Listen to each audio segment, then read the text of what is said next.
आपको ले चलते हैं उत्तर प्रदेश के जनपद महाराजगंज में, जहां सत्ता के साये में सिसकता इलाज और शिक्षा। 4 विधायक, एक सांसद, वित्त राज्य मंत्री तथा प्रभारी मंत्री, आयुष मंत्री, फिर भी जनता बेहाल। नमस्कार, आप देख रहे हैं सागर न्यूज। मैं राम सागर मिश्रा।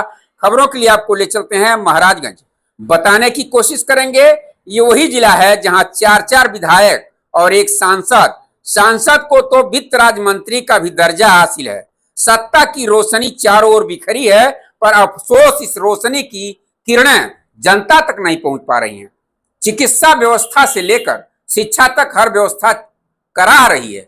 कहने को तो जिले में सामुदायिक स्वास्थ्य केंद्र, प्राथमिक स्वास्थ्य केंद्र, राजकीय आयुर्वेदिक चिकित्सालय मौजूद है, लेकिन हकीकत यह है कि इन केंद्रों पर डॉक्टरों की भारी कमी है।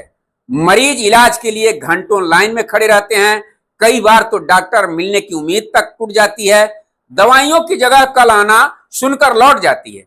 गरीब जनता।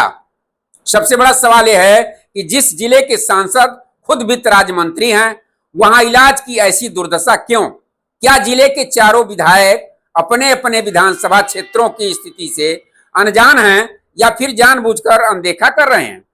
इस आयुष विभाग की बात करें तो मंत्री दयाशंकर मिश्र उर्फ दयालु स्वयं आयुष मंत्री हैं और जिले के प्रभारी मंत्री। बावजूद इसके जिले के राजकीय आयुर्वेदिक चिकित्सालयों में डॉक्टरों की भारी कमी है। तो फिर सवाल उठता है, मंत्री जी जब अपने ही विभाग की हालत यह है तो जनता न्याय की उम्मीद किससे करे? सिर्फ स्वास्थ्य ही नहीं, शिक्षा विभाग भी करा रहा है। कई विद्यालयों में अध्यापक नदारद हैं। बच्चे खुद पढ़ने के बजाय एक दूसरे को पढ़ा रहे हैं, फिर भी किसी जनप्रतिनिधि की नींद नहीं खुलती। विकास का दावा मंचों तक सिमट कर रह गया, जमीन पर हकीकत कुछ और ही बयां करती है।